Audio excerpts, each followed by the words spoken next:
Teleamazonas presenta 24 horas con Liz Valareso y María Gracia Acosta.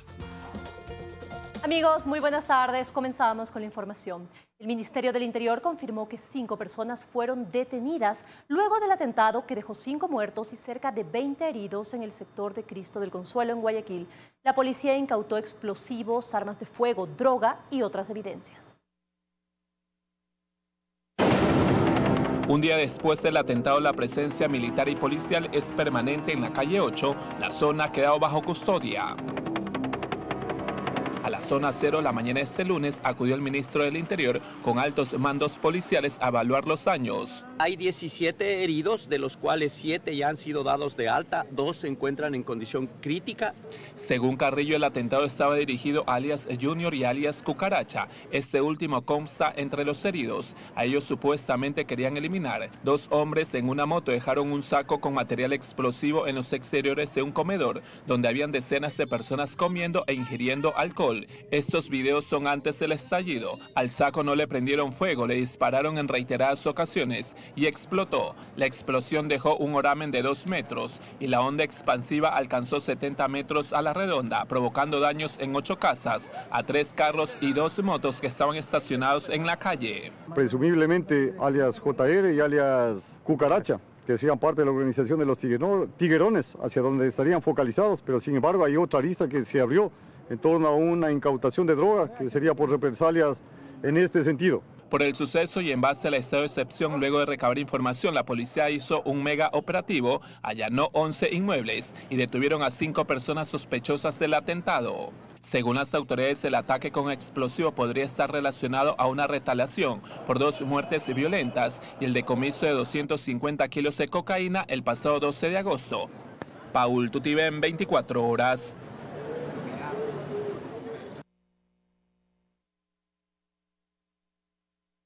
Ahora vamos a tomar contacto con Paul Tutibén. Él se encuentra en el lugar del atentado y que está custodiado por policías y militares. Paul, buenas tardes. Cuéntanos si ya hay acceso a este lugar. ¿Qué tal, Liz? Amigos televidentes, buenas tardes. A esta hora, cuando son 13 horas con 4 minutos, estamos en vivo. Como lo pueden ver, hay 2 filtros. No hay ingreso a la prensa, tampoco hay ingreso de los ciudadanos a este punto. Quienes pueden ingresar ya a esta hora es personal del MIES, del Ministerio de Inclusión Económica y Social, también personal del Ministerio de Salud Pública y también de la Gobernación. Ellos están recabando la información necesaria para el acompañamiento que se les va a brindar a las familias afectadas. Recordemos que son 8 casas afectadas, destruidas, 3 de ellas en su totalidad, luego que sujetos desconocidos dejaran este saco con artefactos explosivos, con material explosivo casero, producto de la explosión. Estas casas fueron destruidas. No pueden ser habitadas estas casas porque las estructuras prácticamente están dañadas y es un peligro que representa. Lo que se puede visualizar a esta hora es que se encuentran agentes de la Policía Nacional, como también militares y además los funcionarios del Ministerio de Inclusión Económica Social, Ministerio de Salud Pública y Gobernación. Ellos ya están adentro. Hay 2 filtros. Los vehículos que también resultaron afectados, como lo pueden ver, a esta hora, cuando son 1 de la tarde con 5 minutos, están cercados. No se pueden acercar los ciudadanos porque obviamente esto es parte de las evidencias luego de este suceso considerado terrorista, según por parte del ministro del Interior y también por parte de la comandancia de la zona 8. A este lugar también durante la mañana llegaron los altos mandos de la Policía Nacional. Están haciendo un recorrido. Se conoce que incluso a las 2 de la tarde va a llegar a este punto el gobernador del Guayas. Sobre los 5 detenidos también se dio a conocer que hicieron 11 allanamientos, incautaron armas de fuego, dinamita, también droga y municiones. Las autoridades han dicho que se está ubicando a los responsables. Incluso la Corporación para la Seguridad Ciudadana de Guayaquil puso a disposición las cámaras de seguridad instaladas a lo largo de la calle 4 de noviembre y también las calles que están cercanas acá al sector conocido como la calle 8 para poder determinar y analizar estas imágenes para de alguna forma identificar si los sujetos que dejaron el saco con los artefactos explosivos podrían haber quedado grabados y así poder dar con su paradero. Es la información a esta hora. Estamos en vivo en la zona considerada zona cero, cuando son 1:06 p.m. Compañero, usted tiene más en estudios. Gracias, buenas tardes. Muy buenas tardes, Paul. Muchísimas gracias por este completo informe desde la zona del Cristo del Consuelo. Y una mezcla de químicos jamás utilizados en otros atentados fue lo que se usó en la explosión en la calle 8. La policía alerta sobre el conocimiento de química para lograr esta composición. El estado de excepción permitirá que continúen los allanamientos sin orden judicial. No fue pentolita ni explosivos de uso militar, lo que explotó asesinando a 5 personas e hiriendo a otras 17. Es una mezcla nunca antes vista en los al menos 72 atentados con explosivos que se han registrado en Guayaquil en el último año. ¡Ay, que nos ayude, por favor! ¡Auxilio! Esto es lo que le preocupa aún más a las autoridades, pues quien ocasionó una explosión con una onda expansiva de 70 metros es alguien que sabe lo que hace, que sabe de química y que puede conseguir los ingredientes para hacer tanto daño nuevamente, de forma libre. Lo que se utiliza son elementos caseros, entre esos acetona y otros. Es un mecanismo que se puede adquirir comercialmente en cualquier lugar y lo van construyendo. Esto es lo que más nos preocupa, cómo es que van llegando a estas capacidades para cometer toda esta barbarie. El ministro no se atreve a dar una hipótesis clara sobre lo que motivó el atentado. Ni los 5 detenidos ni los heridos quieren dar mayor información sobre lo que saben. Entre los heridos estaría alias Cucaracha. ¿Pero qué están haciendo las autoridades? ¿Para qué sirve el nuevo estado de excepción? La parte central está en el artículo 7, dice Carrillo, pues se suspende el derecho a la inviolabilidad de domicilio. Es decir, podrán hacer allanamientos sin orden judicial. Los allanamientos van a continuar durante los 30 días. Nosotros tenemos que ser sumamente selectivos, pero también tenemos que devolverle orden público y tranquilidad a ese sector de la ciudad. Carrillo también confirmó que no existió ninguna alerta de inteligencia. Y mientras las organizaciones muestran su despliegue de recursos, capacitación y preparación, la policía sigue esperando sus nuevos equipos.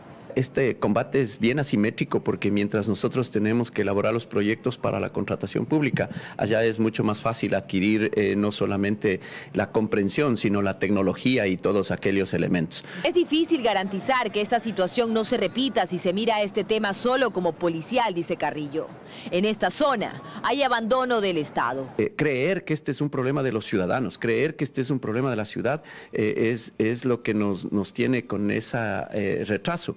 Esta es una razón de Estado y amerita que todos los poderes y todas las instituciones nos pongamos coordinadamente a trabajar. Por el lado allá, esto. Que sí saben cómo reaccionar a estos eventos, sostiene el ministro del Interior, pero también dice que están identificando los sectores más complicados, las capacidades en la forma de actuar de las organizaciones y aprendiendo sus lógicas y su forma de economía subterránea. Todos esos elementos antes no tan tomados en cuenta, hoy dejan una tragedia explotándonos en la cara.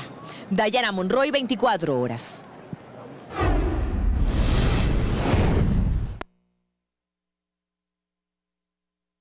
Revisamos otros temas. Como una injerencia de funciones, calificó el presidente del Consejo de Participación Ciudadana, Hernán Ulloa, a la posesión que realizó el legislativo a Raúl González como superintendente de bancos. Hasta la superintendencia en Quito nos trasladamos con Daniela Valencia y su informe. Hola Daniela, ¿hay aún presencia policial en los exteriores de esta institución? Buenas tardes compañeras en estudio, amigos televidentes. Efectivamente a esta hora de la tarde continúan custodiadas a las instalaciones de la Superintendencia de Bancos ubicada en la capital. Esto para impedir el ingreso del ingeniero Raúl González, quien fue designado el jueves 11 de agosto por la Asamblea Nacional como el nuevo superintendente de bancos. Una autoridad que no reconoce el Ejecutivo, pues previamente había una resolución judicial que anulaba la designación. Nosotros les hemos preparado un reportaje al respecto, veamos.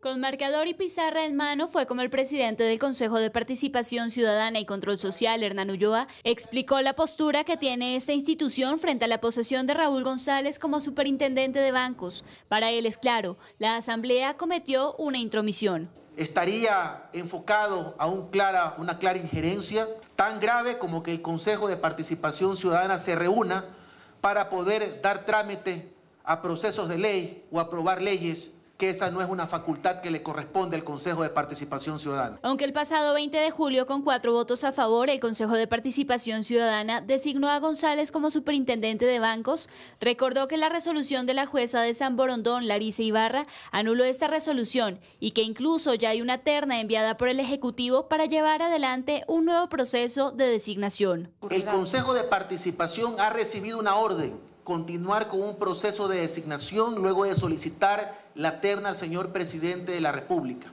Luego de que se remitió a los equipos técnicos para la revisión documental pertinente, este informe será pasado al Pleno del Consejo de Participación Ciudadana. A solo 4 días de su posesión en la Asamblea Nacional, no solo la autoridad designadora dio la espalda a González, también lo hizo el Ejecutivo a través de un comunicado en el que asegura que no lo reconoce como superintendente de bancos y que las dependencias públicas no lo aceptarán como tal. Mientras tanto, en la Asamblea Nacional se abre el debate de si los 70 legisladores que votaron a favor de la posesión podrían tener algún tipo de repercusión. Ellos sabían que al hacerlo estaban violando la ley y la Constitución, y la Corte Constitucional tranquilamente podría disponer su destitución. En Quito, Daniela Valencia, 24 horas. Solo para recordar quienes integran la terna enviada por el Ejecutivo está el señor Roberto José Romero, también Rosa María Herrera y Felipe Andrés Cabezas. Es el listado de nombres que envió el presidente de la República, Guillermo Lasso, al Consejo de Participación Ciudadana el pasado 5 de agosto para que se lleve un nuevo proceso de selección y designación del superintendente de bancos. Es lo que les podemos compartir al momento. Regresamos con ustedes a estudios. Una excelente tarde. También para ti, Daniela, muchísimas gracias por la información. Y ahora nos vamos hasta las oficinas de la Superintendencia de Bancos en Guayaquil, porque allá acudió Raúl González esta mañana, pero sus instalaciones también permanecen cerradas y custodiadas por policías. El contacto es con Luisa María Heredia, quien nos cuenta más. Luisa, muy buenas tardes. Adelante. ¿Qué tal en estudios, amigos televidentes? Muy buenas tardes. Fue justo aquí en los exteriores del edificio regional de la Superintendencia de Bancos, que está ubicado en el centro de Guayaquil, donde, como ustedes pueden observar, hay presencia también de elementos de la Policía Nacional, que Raúl González, acompañado de su abogado defensor, de algunos familiares y un pequeño grupo de simpatizantes, dio una improvisada rueda de prensa en la que calificó como una arbitrariedad, una ilegalidad y un abuso del poder por parte del Ejecutivo lo ocurrido esta mañana. Escuchemos parte de sus declaraciones. El día de ayer, en horas de la madrugada, automáticamente me quitaron el quipus, me quitaron el correo institucional y, oh sorpresa, mediante un comunicado por parte del presidente del Consejo de Participación Ciudadana y Control Social, designa a la que antes era la superintendenta de bancos. Ante eso, la defensa de González advierte que se trata de una arrogación de funciones y anuncia incluso que se van a presentar las respectivas denuncias, la una ante la Fiscalía General del Estado y la otra ante la Corte Interamericana de Derechos Humanos. Es lo que puedo comentarles por ahora. Continúan ustedes en estudios con más noticias. Muy buenas tardes. Buenas tardes también para ti, Luisa María. Muchísimas gracias por ese reporte. Estamos de regreso con más información. El presidente Guillermo Lasso viajará este martes a Estados Unidos para realizarse exámenes médicos luego de ser diagnosticado con un melanoma, un tipo de cáncer de piel. 15 días después de someterse a una intervención médica, el presidente de la República notificó a la Asamblea Nacional que se ausentará del país del 16 al 21 de agosto, según especificó, para realizarse exámenes complementarios a su cirugía de párpado. Sin embargo, mediante un mensaje, el presidente informó que se trata de un melanoma en su párpado derecho. Conversamos en Solca, Quito, con el oncólogo clínico José Castillo para conocer qué es un melanoma. El melanoma es parte de los tumores de piel, ¿sí? Se dividen en dos grandes grupos, ¿sí? Los de tipo no melanoma, que está el carcinoma vasocelular, el carcinoma escamoso de piel y el tipo melanoma. Según explicó, la incidencia de este tipo de cáncer de piel es del 5,8% en Latinoamérica debido a nuestro fototipo, un número mucho menor comparado con otras regiones. Llegando a estar casi en 46% en Europa, en 35% en Norteamérica, por el tipo de piel que manejan, que tienen estas personas, que las hacen muy propenso a tener esta enfermedad. El manejo y los pronósticos de esta enfermedad dependen del estadio en el que se encuentra. Así, lo primero que hay que hacer es determinar la etapa clínica del presidente Lasso. En etapas tempranas, como en la mayoría de los cánceres, el manejo es netamente quirúrgico, es una cirugía y listo, podría estar resuelto el problema. Pero si es que ya la etapa de la enfermedad está en un estadio un poco más avanzado, no un estadio tan temprano, probablemente vaya asociado al tratamiento quirúrgico a tratamientos con medicamentos. El tratamiento, explica Castillo, ha evolucionado y tiene manejos estándar menos agresivos y que no afectan la calidad de vida. Ya la quimioterapia en el melanoma realmente ya no está dentro de los manejos estándares a nivel mundial. La radioterapia también se reserva en casos muy especiales. Estoy seguro que será inmunoterapia. El primer mandatario realizará sus exámenes en Estados Unidos y se espera conocer pronto más información a su regreso. En Quito, María Gracia Acosta, 24 horas. Y a finales de este mes el gobierno presentará su propuesta de consulta popular ante la Corte Constitucional. Así lo confirmó el ministro de Gobierno, Francisco Jiménez, quien aseguró que la consulta planteará preguntas sobre reformas en materia de seguridad e institucionalidad. La idea, adelantó Jiménez, es que la consulta sea incluida en las elecciones seccionales de febrero próximo. Mayoritariamente van a ser los temas de seguridad. Habrá también un par de temas institucionales y estamos pensando en una consulta de entre 7 y 10 preguntas. No va a pasar de este mes. Eso es lo que tenemos previsto dentro del esquema. Como le digo, en 1 o 2 días más nos vamos a reunir con el presidente para revisar las preguntas de la consulta y la planificación es que sea en agosto la presentación de las preguntas a la Corte. Vamos a buscar la manera de que se sume a las elecciones seccionales de febrero próximo. Yo creo que los actores políticos han dado suficientes muestras, en algunos casos de poca colaboración con la construcción institucional que el gobierno está tratando de impulsar. Así que siempre hemos dicho que la consulta popular estaba a la mano, la vamos a usar, la vamos a presentar y lo ideal es que se procese en febrero del próximo año.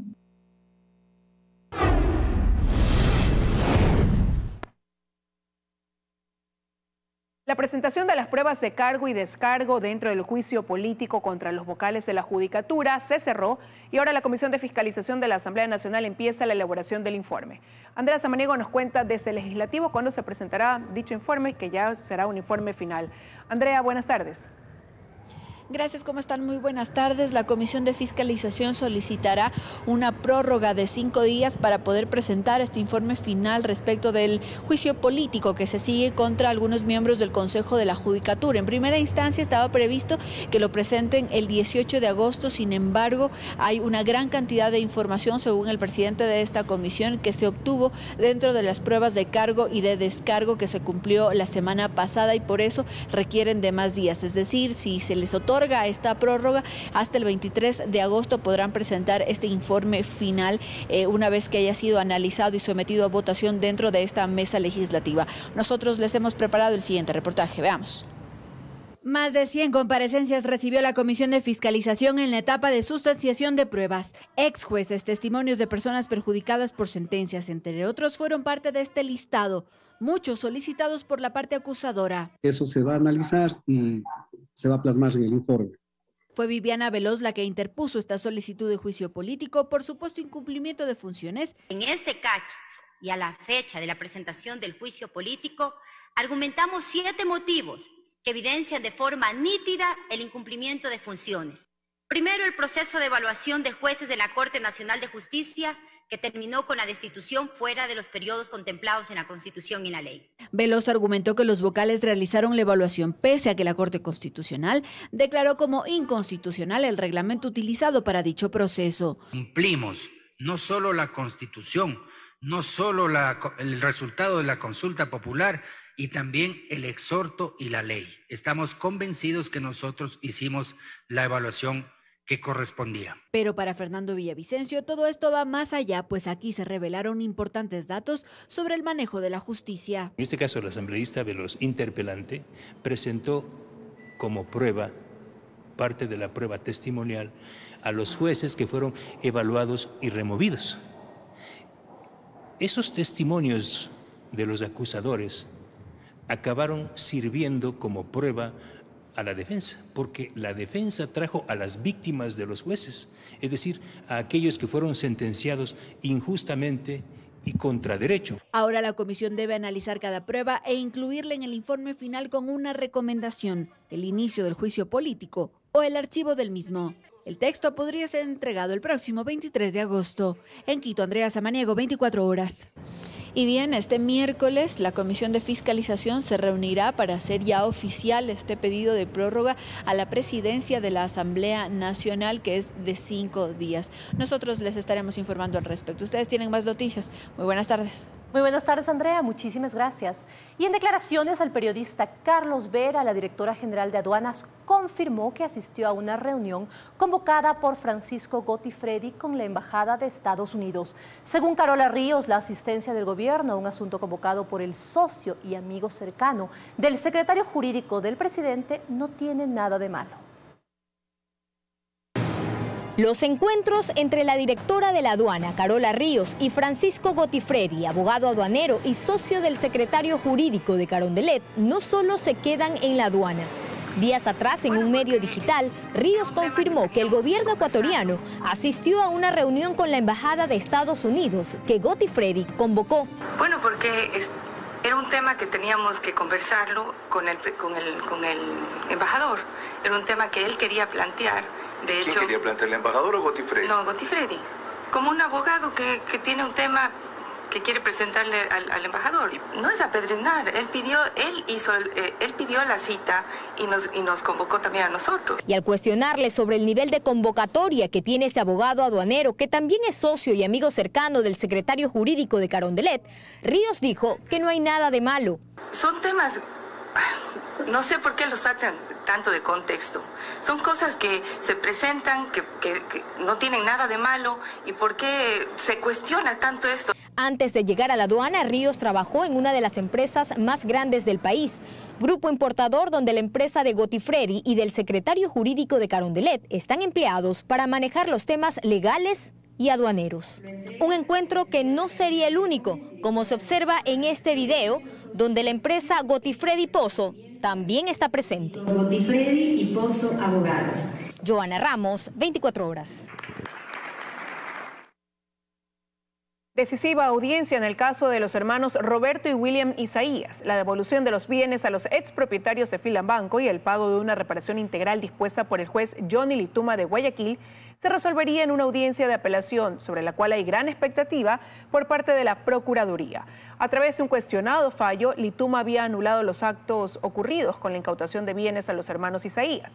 La audiencia de apelación se confirmó para hoy a las 14 horas y estará a cargo de los jueces Fabiola Gallardo, Richard Gaibor y Carlos González. Mucha atención a esta noticia. Hace pocos minutos se dio un enfrentamiento entre bandas rivales en Flor de Bastión. La policía aseguró que al menos hay 6 personas fallecidas. Nos enlazamos a esta hora con Alex Vargas, quien nos cuenta más. Alex, muy buenas tardes. Adelante, por favor, te escuchamos. Efectivamente, el enfrentamiento a bala entre bandas delictivas acá en el sector del bloque 8 de Flor de Bastión deja como saldo la muerte de 6 personas en este sector del noroeste de Guayaquil. Algo lamentable, la ciudadanía está alarmada, pues estas personas que serían parte de bandas delictivas por la pelea de territorios, lo lamentable es que muchos de ellos han fallecido en los exteriores incluso de un centro educativo, y por ponerse a buen recaudo, muchos de los delincuentes huyeron en moto, pero los otros gatilleros lo siguieron. Algo terrible acá en el sector de la Flor de Bastión, bloque 8. Hasta el momento la policía, dentro de lo que está investigando y haciendo el barrido por parte de las investigaciones, han contabilizado la muerte de 6 sujetos que formarían parte de bandas delictivas entre choneros y asimismo los tiguerones. En los próximos noticieros estaremos ampliando la información sobre este hecho de sangre en el noroeste de la ciudad de Guayaquil. Más noticias. Del centro de llamadas del IES dejó de funcionar desde la medianoche del domingo. La institución no se pronuncia sobre cuál será la nueva empresa que proveerá el servicio. La página web funciona con intermitencias y solo se puede tomar citas para medicina general o familiar. Belén Merizalde sigue este tema. Hola Belén, muy buenas tardes. Cuéntanos qué dicen las autoridades al respecto. Adelante. Hola, ¿qué tal? Muy buenas tardes, amigos televidentes. Lastimosamente, hasta este momento no hay una respuesta por parte de las autoridades del IES. Esto pese a que hace un mes reconocían que a la medianoche del 14 de agosto el call center dejaría de funcionar, puesto que la empresa Flove Group terminaría sus operaciones. Sin embargo, poco o nada se ha hecho, pues hasta ahora no se conoce cuál será la nueva empresa que operará el call center del IES. Y claro, como era de esperarse, ya esta mañana el call center dejó de funcionar. Nosotros les hemos preparado un informe sobre este tema. Veamos. Al call center del IES, digite 1 para consultar una cita médica.